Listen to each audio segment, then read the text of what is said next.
안녕하십니까, 박래호입니다. 중국 역사에 고찰되는 미인의 이야기 22번째 얘기는 서태후의 허영심에 대한 얘기로 문을 엽니다. 정치에서 최고의 권력을 가진 서태후는 자신의 어린 시절의 가난에 복수라도 하듯이 사치를 심하게 즐겼고, 또 그녀가 먹는 음식은 한 끼에 무려 128가지가 넘는 산의 진미가 가득한 요리를 놓고 식사를 했는데, 128가지라고 하는 것은 128명의 요리사가 한 가지씩 요리를 담당했는데, 각각의 요리사는요 수십 년간 한 가지 요리를 만들어냈던 그 분야의 최고 전문가들로 꾸려져 있기 때문입니다. 또한 옷은 3천여 상자에 쌓아놓고 하루에도 여러 번씩 옷을 갈아입은 등 하면은, 특히 보석에 대한 애착이 대단하는 등 그 향락을 일삼았던 여인이었습니다. 이 무렵에는 많은 외국 세력인 프랑스, 영국, 일본 등이 중국을 넘어오는 등 외세의 압력으로 봉건 질서가 붕괴되면서 2번의 아편전쟁이 일어나는 등 상당한 혼란한 시기였습니다. 아편전쟁은 아편이 매개가 되어서 일어난 전쟁이라고 해서 아편전쟁이라고 하지만은, 정확한 표현은 중국과 영국의 전쟁이었습니다.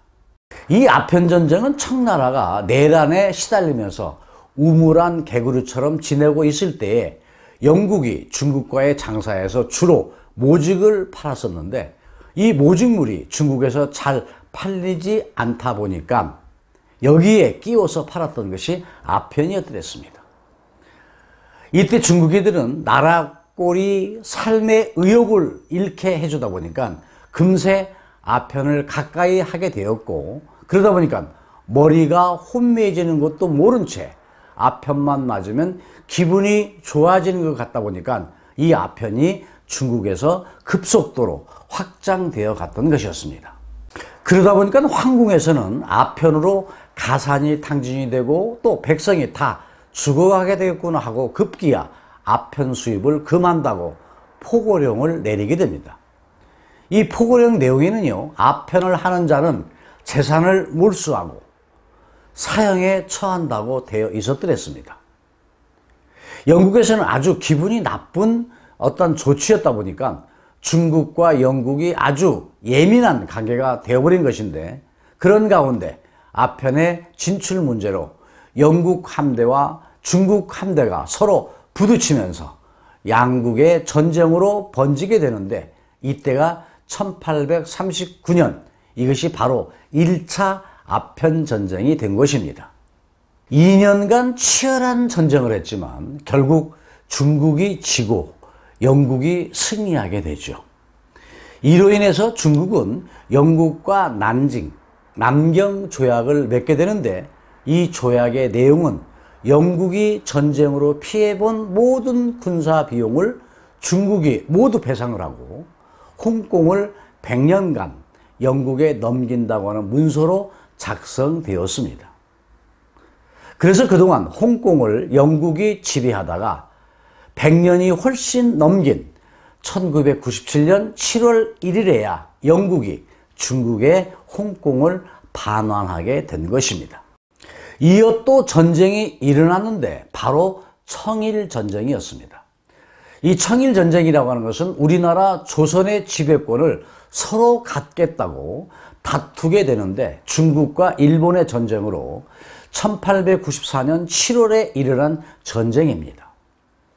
이런 전쟁을 중국에서는 계속 하다 보니까 결국 중국은 살림살이가 어렵게 되고, 전쟁에 필요한 군비가 한 푼이라도 아쉬울 때인데, 서태후는 이 청일전쟁에 써야 할 긴박한 돈을 자신의 여름 별장을 짓겠다고 그 군비를 다 빼돌리게 됩니다. 그 돈으로 지은 별장이 바로 이화원입니다. 중국의 유산으로 남아있는 이 이화원은요, 앞에 호수가 얼마나 큰지 마치 바다와도 같습니다. 맨 땅을 파서 물로 채운 이 호수이지요. 결국 서태후는 나라 살림보다는 사치에만 신경을 썼던 여인이었습니다. 서태후는 보석을 좋아했는데 특히나 비취와 진주를 좋아했지요. 또 하루에도 서너 번씩 옷을 갈아입는 허세와 허영을 일삼았던 여인이었습니다. 그런가 하면은 영묵이라고 하는 애인을 두는 등 남성 편력도 대단했던 한 시대의 여인이었습니다. 다시는 나처럼 여인이 정치에 관여하는 일이 없도록 하라라고 하는 유조를 남기고 사망했지만 47년간 청나라의 정권을 휘둘렀던 서태후는 말 잘하고 미모가 수려했던 여인이었던 것만은 틀림이 없었습니다. 이 반면에 서태후는 악녀인 것만은 또 틀림이 없습니다. 역사는 가정법이 있을 수 없지만 이런 재능을 국가와 백성을 위해서 썼다고 한다면 얼마나 좋았을까 하는 여인이었었는데 결국 서태후는 자신의 사치와 허영 그리고 향락만을 위해서 안주하다 보니까 청나라가 패망한 것은 어쩌면 당연한 것이라 아니할 수 없었던 것이었지요. 이래서 서태후가 중국의 3대 악녀의 한 사람이 된 것입니다.